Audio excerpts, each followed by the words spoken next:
Ada yang menyalahgunakan jabatan untuk kepentingan pribadinya. Ya, berkampanye terus-menerus untuk menjadi calon presiden. Dipakai juga masih. Ada yang menggunakan jabatannya untuk ikut pemenangan. Nah itu ya susah. Karena itu langsung terkait dengan kepentingan Prabowo sendiri ya. Oke.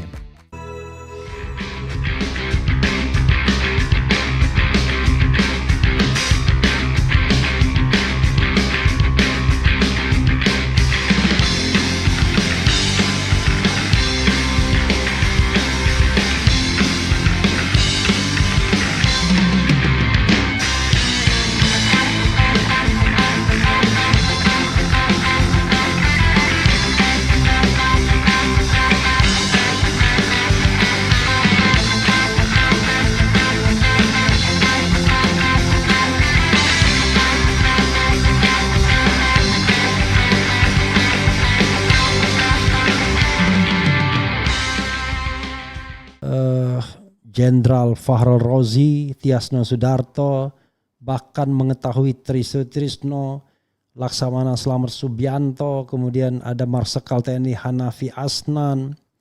Oke, apa yang dipersoalkan? Mereka membuat 8 tuntutan. Nah, cuma dari 8 tuntutan tersebut nanti kita akan bahas satu-satu ya. Minimal 1 tuntutan saja yang saya barangkali belum kita perlu diskusikan, tapi 7 tuntutan lainnya rasanya oke-oke saja ya.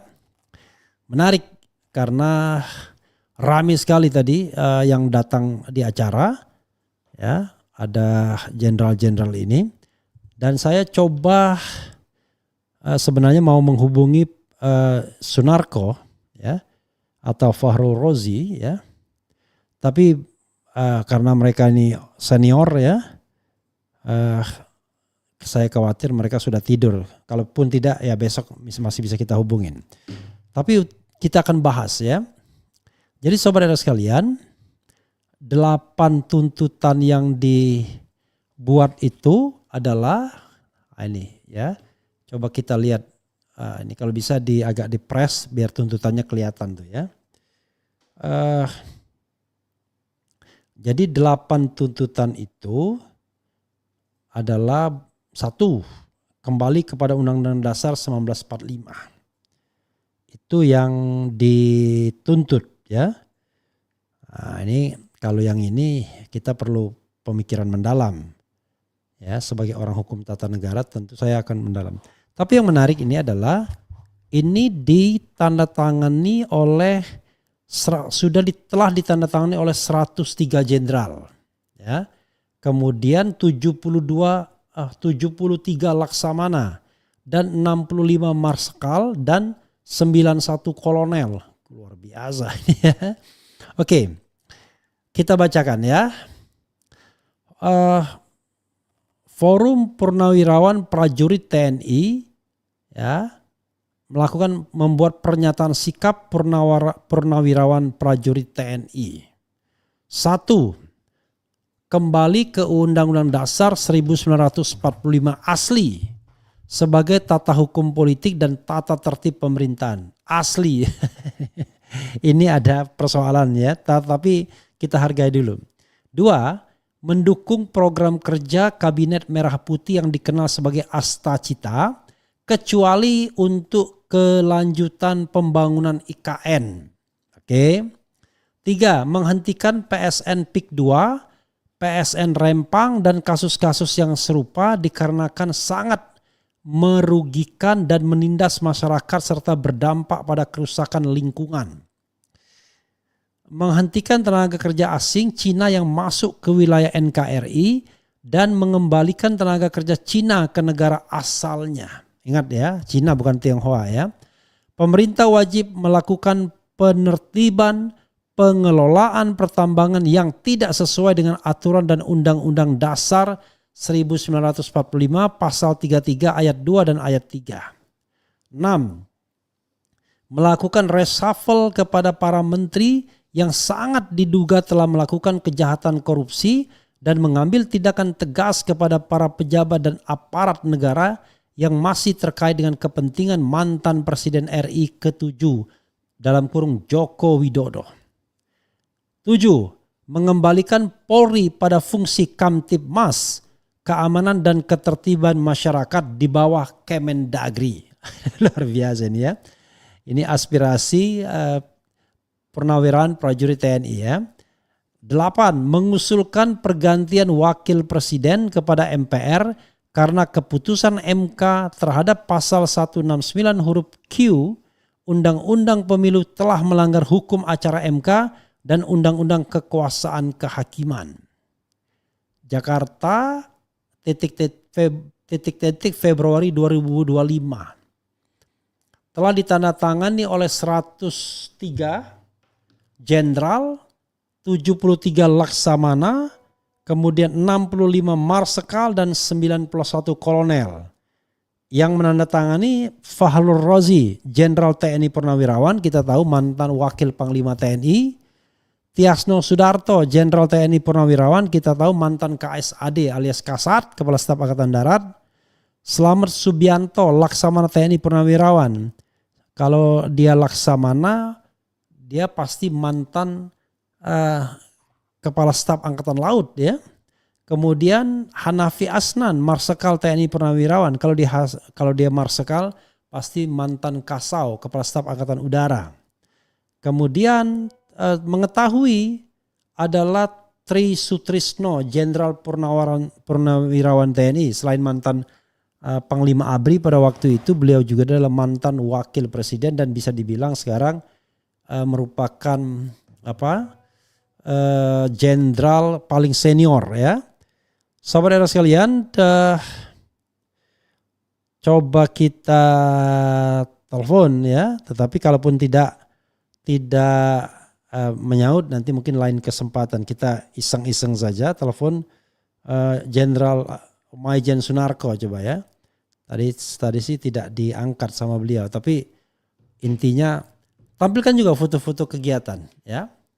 Jadi saudara sekalian, menarik ya. Kalau mau jujur ya semua ini ya saya sepakati. Ya, sepakat. Keras.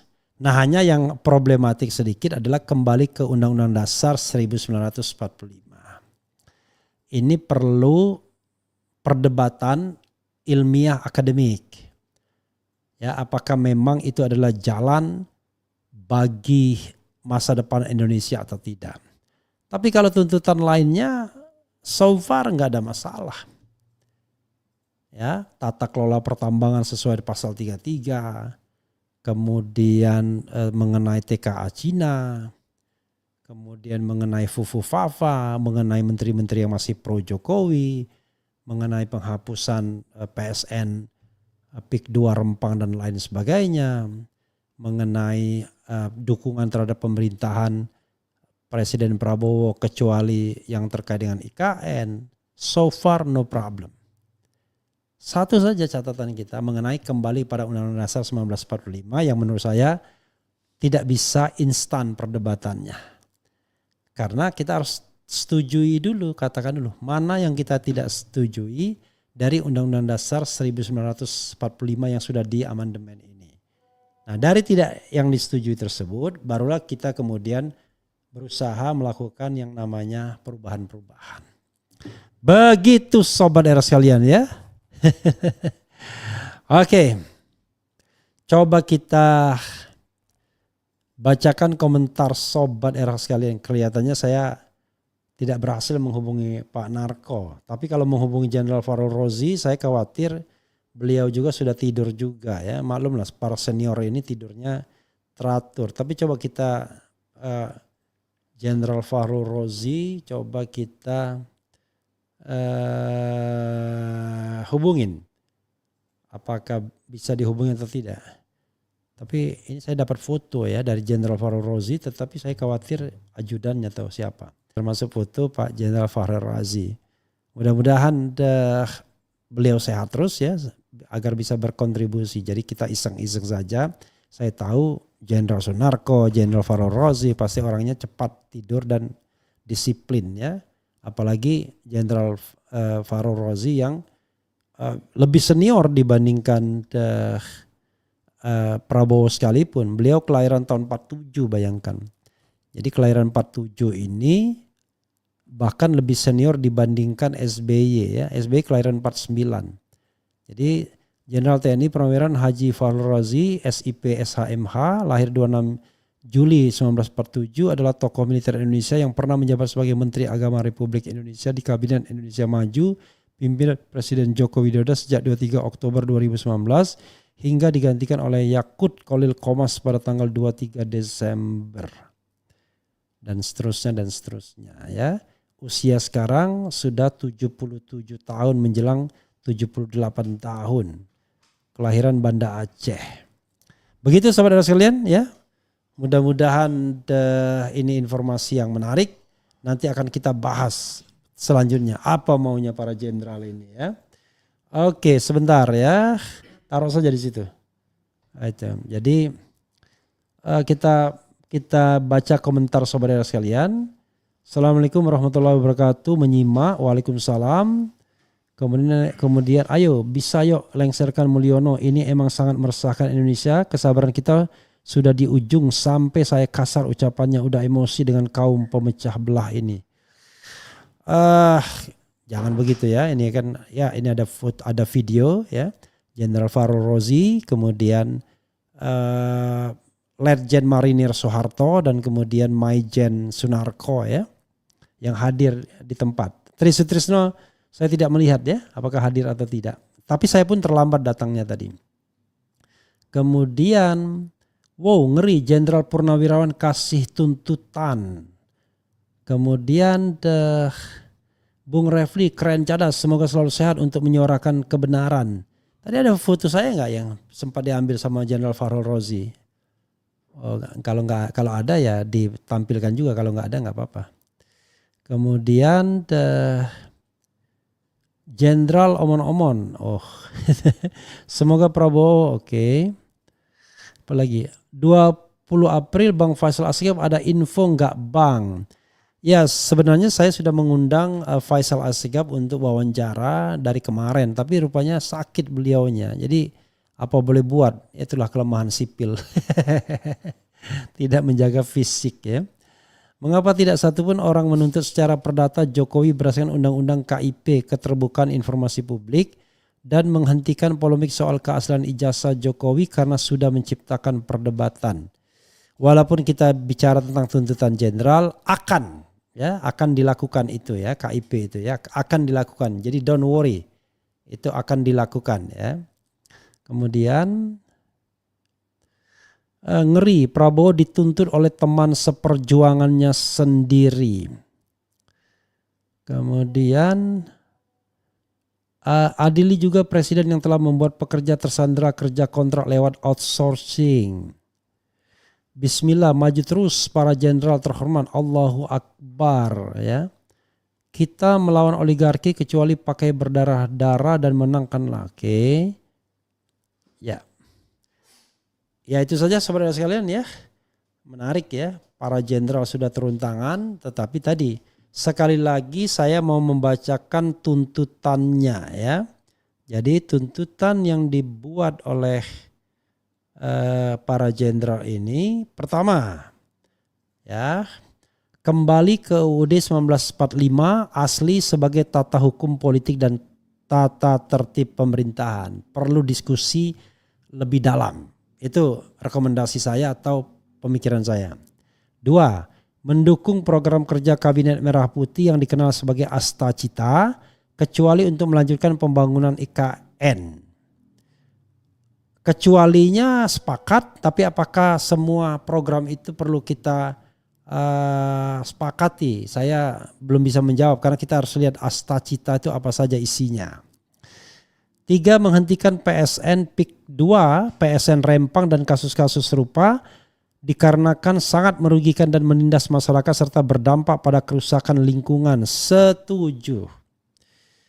4. Menghentikan tenaga kerja asing Cina yang masuk ke wilayah NKRI dan mengembalikan tenaga kerja Cina ke negara asalnya. Setuju. Karena ekses negatifnya sudah lebih banyak sekarang. Jadi kita perlu menata ulang. Jadi moratorium dulu dan kemudian kita tata ulang agar kita kemudian tidak didominasi oleh satu kekuatan negara yang membuat kita tidak berdaya atau membuat orang-orang di dalam pemerintahan kita atau elit-elit republik ini menjadi komprador asing. Hanya pemburu rente, mereka kaya raya, ya, tetapi yang mereka jual adalah negara. Itu yang kita tidak boleh ya. 5. Pemerintah wajib melakukan penertiban pengelolaan pertambangan yang tidak sesuai dengan aturan dan Undang-Undang Dasar 1945 pasal 33 ayat 2 dan ayat 3. Setuju. Ya, saya dengar dari Ustadz Felix, sebenarnya dilarang bisnis pertambangan itu dalam Islam. Kenapa? Karena itu hak masyarakat. Jadi yang namanya barang tambang itu tidak boleh diswastanisasi atau diprivatisasi. Karena itu adalah milik masyarakat.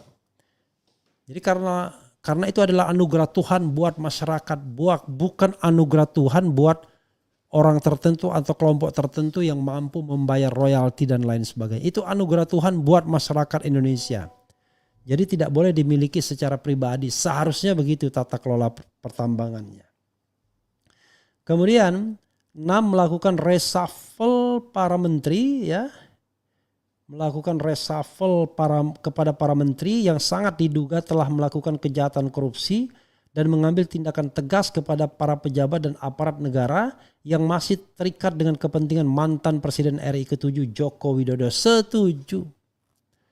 Ya, ada beberapa menteri, sampai 17 kalau tidak salah, yang masih terafiliasi dengan Jokowi. Setuju. Terutama yang sudah ada isu korupsinya. Ya kan? Ada yang konon terlibat korupsi BTS. Ada yang konon, saya pakai konon itu asas praduga tak bersalah ya. Yang disiapkan sprindik sehingga harus ngacir dari ketua umum partai politik. Ada yang terlibat minyak goreng atau minyak sawit dan lain sebagainya dan lain sebagainya. Dan ini tidak boleh dibiarkan harusnya. Ada yang menyalahgunakan jabatan untuk kepentingan pribadinya.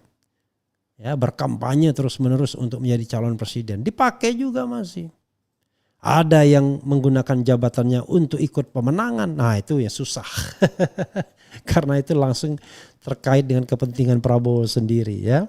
Oke. Kemudian 7. Mengembalikan Polri pada fungsi Kamtibmas, keamanan dan ketertiban masyarakat di bawah Kemendagri. Nah ini agak bias ya para purnawirawan ini.